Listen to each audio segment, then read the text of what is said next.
What's going on, YouTube? This is Collision Pulse crafting you guys another Call of Duty Ghost video, and I have some important and exciting news to share with you guys. And the first of that is going to be that I changed my outro. You'll see that at the end of the video. And the other thing is that obviously I changed my intro. So, you know, on both ends of the spectrum, we got some new stuff going on. I hope you guys will like it. It took a lot of time. It took me about 13 hours to make, refine, and figure out. Blender's a very messy program, but as this gameplay loads up, I'm going to go ahead and tell you a little bit about the video. This is actually two gameplays blended into one, and they're both team deathmatch, so I obviously can't carry, you know, a 50 bomb, but I do end up having at least a 2 ratio in both of those. I don't end up getting a whole lot of kills. Because I'm actually with two of my teammates, and that's going to be Hero Swift and Hero Pain. They have their own YouTube channel, by the way, so go ahead and check that out, and I'll post the link for you in the description. It's Hero Gaming. They have made their first video, and, you know, as their first video, it's just a gameplay, no commentaries, anything like that. But while we're on the subject of my friends and my teammates and their channels and stuff like that, I was going to make a subtopic of the video, and that was going to be networking. You know, why I network with these people and what that's going to accomplish and all that. But my primary topic for the video is going to be the Call of Duty aggression. And no, this is not the aggression where you are so angry at your enemies for camping in one spot or nading you completely across the map. Or yes, even the 5-foot commando that Call of Duty Ghosts has built into it, where you can just lunge halfway across the map and stab somebody in the foot. Or where you rotate 180 degrees and stab somebody that way. No, not that kind of aggression. Not the aggression where you take your anger out on the game. Rather, your aggression in regard to your playstyle. So whether you tend to advance stealthily or, you know, play defensively. When I say aggression, I don't mean aggression in the sense of being aggressive as a player. I say aggression in more of the sense of moving forward. So, in both of these gameplays, you're going to see different kinds of aggression. I'm going to be aggressive in the stealth-like manner, where I tend to favor the slower advancement process and take my aggression on the enemy in a more concentrated fashion. I'm not as quick, not as hasty, but definitely thinking, definitely flanking, definitely causing some havoc. It's just not going to be as immediate, and it will definitely take its toll over time. That's what you see here with this honey badger. I don't know if you guys managed to see it in some of the kill cams, but some of the perks I'm running right now in my specialist are off the grid. I don't even have quick draw already up on my default, which is a big deal. So I have ping and hardline, dead silence, takedown, that kind of thing, all the stealth perks that are going to help me with that aggression. So, in regards to that, I would say that if you are going to aggress in the stealth-like manner, I would recommend definitely being patient, definitely taking your time. Classes are built so that you can cause your aggression, you can advance in such a manner that your enemy will not have to exactly team up on you. You definitely don't want to be the target if you're aggressing in the manner that I'm speaking of right now. You want to be the guy that's taking people out when they're not looking, that's causing the havoc, that's basically doing everything that your other teammates who have the forward rushing kind of aggression, which I'll get to in a minute, don't have time to do. They can't exactly do all this. They're rushing out, they're taking all the bullets, they're the grunts, they're the infantrymen of the game. They're the guys that rush out there with 2 C4s and a, you know, an MTAR, and they just start lighting people up. You're not this kind of aggression if you are the stealth aggression. You're the kind of person who just flanks and causes havoc, and that's what I'm trying to do here. However, it's pretty unsuccessful given that it's a strike zone map. It's very small and it's very concentrated, so the firefights, I'm not really going to have a whole lot to move around. Excuse me, I'm going to start over because that really didn't make a whole lot of sense at all. It's a very concentrated map, and I didn't have a whole lot of room to move around. All the firefights were kind of in one place, so I did the best with what I could. Perhaps I should have picked a different class, but this was just an experimentation that I decided to turn into a video. So, now that we've covered kind of the basics of stealth aggression, you have to determine if it's right for you. You know, if you like charging out into the firefights and stuff like that, this is probably not the thing for you. Unless you want to hope that you can walk up on about 5 people and just gun them all down without them noticing. That's the kind of perk of stealth aggression that I really enjoy. Personally, this is my favorite, but this is more of a tutorial on how to exactly play Call of Duty. Call of Duty, in my opinion, is not something that you just mindlessly run around and play. To some people, that's what it is. You mindlessly run around and shoot people, but to me, it's like a game of chess. It's dynamic, you know. You're not always in one spot. You're always constantly moving, trying to predict where the enemy's going to be, trying to predict what you're going to do next to make yourself succeed. And that's why I like the stealth aggression. It's the most chess-like fashion. I'm always thinking, where am I going to go? What's going to happen? And while the stealth requires more thought, it definitely has a higher reward if you can get in the right place at the right time. So, you know, sometimes that doesn't work. Sometimes you're just trapped. Sometimes you roll up on the wrong person. They've got the wrong weapon. You know, that Call of Duty timing that everyone complains about. And that is a real thing, by the way. I do play competitive, and Call of Duty timing happens all the time. I got a little off track there, so I'm going to go ahead and refocus. So at this point, you know that Hero Swift and Hero Pain are constantly doing their job. Now, I don't know what they picked because I didn't see their classes, but they do seem to me to be the direct kind of aggressor. And as the gameplay switches over, I'll be sure to get to that. But I'll go ahead and hit the networking a little harder for now. I mentioned it in the beginning, but we'll go ahead and touch up on that.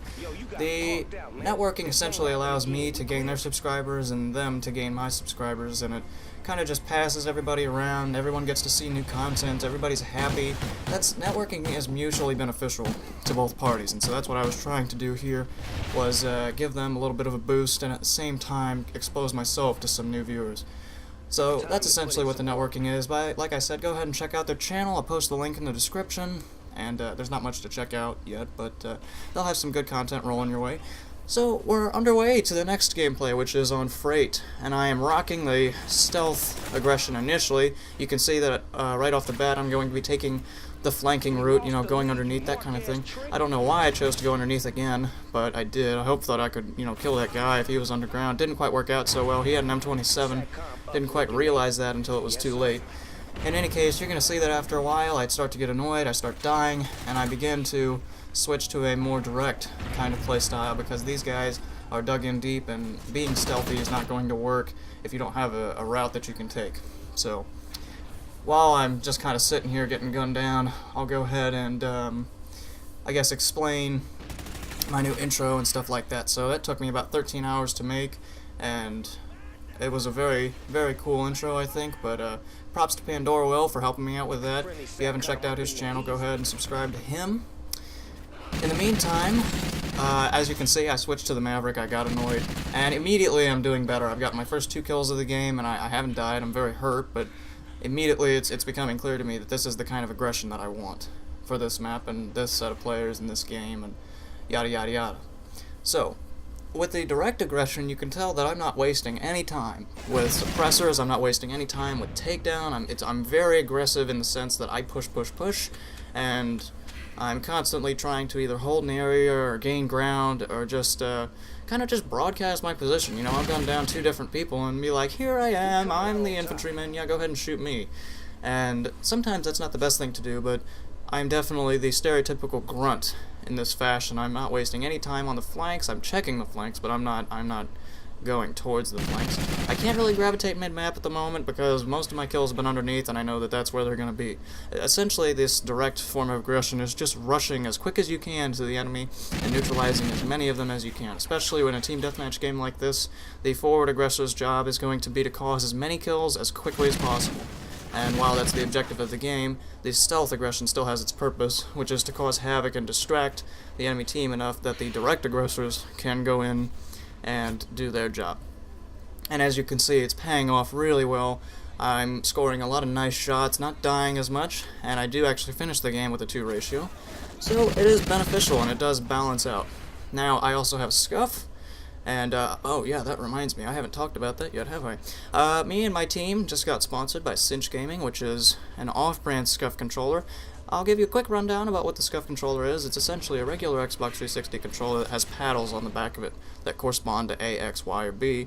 And it essentially allows you to jump shot and drop shot easier. And as I said, me and my team got sponsored by Cinch Gaming, which is an off-brand Scuff. So I'll go ahead and post the coupon code down there in the description, along with their website link, if you're interested. Sorry, I had kind of forgot to mention that at the beginning of the video, but I did now. So anyways, back to the aggression, and you might be thinking, this guy's talking an awful lot about something I don't understand. And I'll boil it down really simple, so that if you're lost at this point in the video, I can hopefully retain your attention. The first thing that you have to consider is, what kind of player am I? Am I the kind of player that dances around others and does a bunch of hoopla and nonsense, which isn't a bad thing. Hoopla and nonsense can be very, very entertaining at times. And, you know, kind of just dance around the enemy, cause some havoc, and let everybody else bear the grunt of the shot? Or am I the kind of guy that likes to just run in there, get my hands dirty, and hopefully whack a few people out along the way? Depending on your answer to those questions, it will likely reflect whether you are a direct aggressor or a indirect aggressor. Are you the stealthy or the run and gun kind of guy or girl? So in either case, then, you just base your classes off of the kind of aggression that you feel is most right for you. In my experience, I've always found that direct aggressors work well with perks that are akin to speed, getting somewhere quickly and making sure that your weapon is quick enough that you can draw on somebody first, because the direct aggressors don't really have a whole lot of time to think, and an enemy could be anywhere at any given time. So with the direct aggressor, I cannot emphasize enough that speed is going to be of dire importance. Put quick draw on, put ready up on, agility if you can have it, and if you don't have sleight of hand, try to run extended mags on your weapon. The last thing you need is to run out of ammo in the middle of a gunfight. Now, if on the other hand you're a stealthy kind of aggressor, I would recommend stealth perks. I'm not saying go to the stealth tab and put every stealth perk on, because that's not going to work very well in your favor. You do need some speed, you do need some balance. For example, I always run Dead Silence and Focus in public match. I believe those are two of the most important perks in the game, and that comes from my experience as a competitive player. But in the stealth side of things, I would definitely recommend having a suppressed weapon, and with suppressed weapons come takedown. They go together like peanut butter and jelly, as Drifter likes to say. But I would definitely run a suppressor, I would definitely run takedown. Dead Silence and Focus are musts for me, and then really the rest is up to you. You can take Blind Eye if you want it. I'm not much for it, but you can take it if you want it. And Off the Grid is always good to have. I'm not going to argue against Off the Grid, and certainly not against Incog. They're good perks to have, just regardless of the situation, because something always happens in public match where you need one of those two perks. So, in conclusion, I would definitely try to look inside yourself and see what kind of CoD player you are for your best benefit and your optimum performance in this game. This game is not a run and gun kind of game. It is a rather two-dimensional game. It does feel like that, but it is not just blindly rushing out and trying to find the enemy. There is a lot of thought that you have to put into this.